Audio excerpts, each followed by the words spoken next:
স্বাগতম নতুন আরেকটি ভিডিওতে। আশা করি সকলে ভালো আছেন। ট্রেনের টিকিটটি যদি আপনি ঘরে বসেই কিনতে পারেন তাহলে অবশ্যই আপনি স্টেশনে গিয়ে লম্বা লাইন ধরে টিকিট ক্রয় করতে যাবেন না। কারণ ঘরে বসে যদি আপনি টিকিটটি সংগ্রহ করতে পারেন তাহলে আপনার যেমন অর্থ সাশ্রয় হবে তেমনি সময় এবং পরিশ্রমও। তাই অনলাইনে ট্রেনের টিকিট করার পূর্বে আপনাকে একটি অ্যাকাউন্ট প্রয়োজন হবে। সেই অ্যাকাউন্টটি কিভাবে ওপেন করতে হয় বা রেজিস্টার করতে হয় সেই বিষয় নিয়ে কথা বলবো আজ। তো চলুন দেখে আসা যাক। এর পূর্বে আপনি যদি আমার চ্যানেলের নতুন দর্শক হয়ে থাকেন প্লিজ সাবস্ক্রাইব মাই চ্যানেল আর নতুন নতুন ভিডিওর আপডেট পেতে পাশে থাকা বেল আইকনটি প্রেস করুন।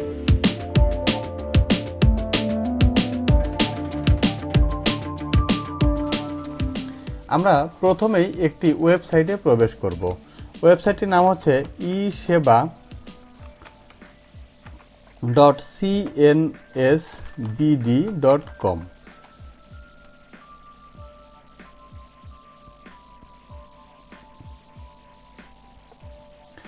এই ওয়েবসাইটটিতে প্রবেশ করার পরে উপরের ডান পাশে দেখুন লগইন এবং রেজিস্টার দুটি অপশন রয়েছে। একটি হচ্ছে আপনার অ্যাকাউন্ট যদি থাকে তাহলে আপনি লগইন করবেন, আর যদি আপনার অ্যাকাউন্ট না থাকে তাহলে আপনাকে রেজিস্টার করতে হবে। তাহলে যেহেতু আমাদের অ্যাকাউন্ট নেই তাহলে আমরা রেজিস্টার করব, অর্থাৎ সাইন আপ করব আমাদের অ্যাকাউন্টটি। প্রথমেই আপনাকে নাম দিয়ে দিতে বলা হচ্ছে, তবে এখন মনে রাখবেন প্রত্যেকটা অ্যাকাউন্টের সঙ্গেই তাদের জাতীয় পরিচয়পত্রের নাম্বার নেওয়া হচ্ছে। সুতরাং আপনাদের নাম এবং বাকি যে তথ্যগুলো আছে অবশ্যই সেটা জাতীয় পরিচয়পত্রের অনুপাতে দেওয়ার চেষ্টা করবেন, কারণ আপনারা এই অ্যাকাউন্ট থেকে যে টিকিটগুলো সংগ্রহ করবেন প্রত্যেকটা টিকিটের সাথেই জাতীয় পরিচয়পত্রের নাম্বার এবং আপনার নামটি দেয়া থাকবে। সুতরাং প্রয়োজন সাপেক্ষে যদি আপনাদেরকে চেক করা হয় তাহলে হয়তো নাম না মিললে ট্রেনের ভিতরে যিনি টিকিট চেকার থাকবেন তিনি ঝামেলা করতে পারেন। তো চলুন আমরা প্রথমেই অ্যাকাউন্ট ওপেনের জন্য ফুল নেম এখানে নামটি প্রবেশ করাচ্ছি। আমার একটা নাম দেয়া রয়েছে। এরপর মেইল অ্যাড্রেসটি দিয়ে দিচ্ছি। এরপরে একটি মোবাইল নাম্বার প্রবেশ করাবো।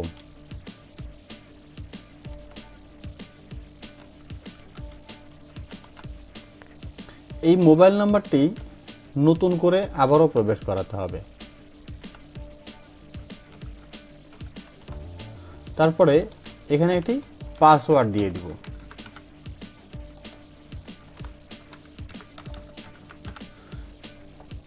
এইখানে সকল তথ্য সম্পূর্ণরূপে পূরণ করার পরে সাইন আপ এই অপশনটিতে ক্লিক করব।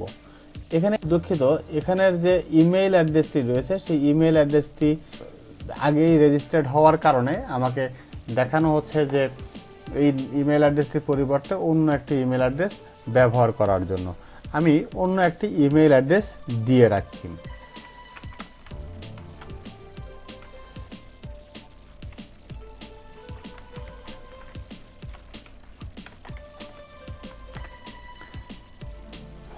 এই অ্যাড্রেসটি দেওয়ার পরে আমি পাসওয়ার্ডটি পুনরায় আবারও দিয়ে দিচ্ছি।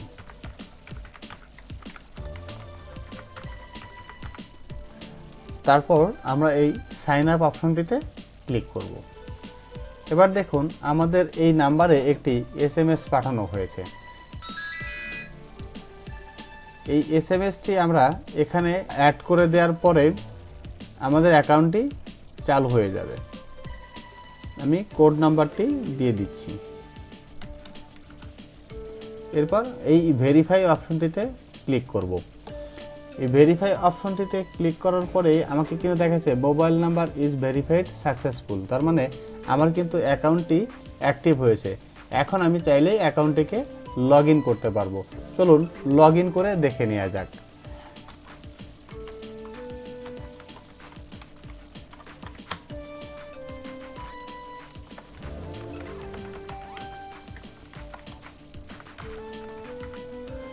এরপরে এই লগ ইন অপশনে ক্লিক করছি। এবার দেখুন প্রাথমিক যে অ্যাকাউন্টটি ওপেন হওয়ার কথা সেটি অলরেডি ওপেন হয়েছে।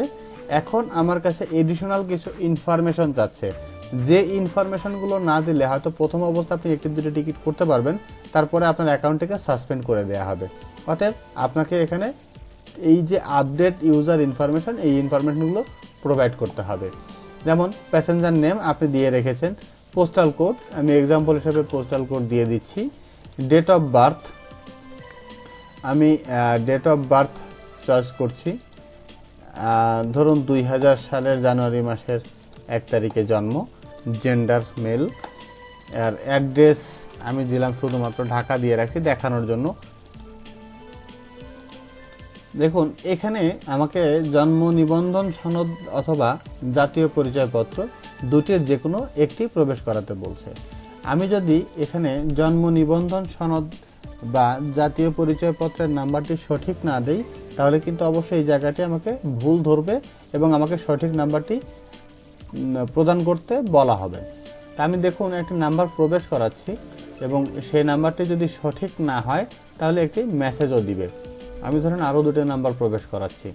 এখন এখানে কিন্তু এই দুটি নাম্বার প্রবেশ করানোর পরে যখন নাম্বারটি সঠিক হয়েছে এখানে লাল দাগটি চলে গিয়েছে। এরপর আপডেট ইওর ইনফরমেশন, এই ইনফরমেশনটি এখানে আপডেট করে দিতে হবে। দেখুন ইউজার প্রোফাইল আপডেট সাকসেসফুলি, অর্থাৎ আপনার অ্যাকাউন্টটি এখন সাকসেসফুলি অ্যাক্টিভ। আপনি চাইলেই এখন এখান থেকে এই অ্যাকাউন্টের মাধ্যমে টিকিট পারচেস করতে পারবেন। আমি পরবর্তী ভিডিওতে দেখাবো যে আপনি কিভাবে এখান থেকে টিকিটটা করবেন এবং এই টিকিটটা কিভাবে প্রিন্ট করবেন এবং এই টিকিটের জন্য কোন কোন মাধ্যমে আপনি পেমেন্ট করতে পারবেন। নতুন কোনো বিষয় নিয়ে আবারও দেখা হবে। ততক্ষণ পর্যন্ত ভালো থাকুন, সুস্থ থাকুন এবং সুন্দর থাকুন।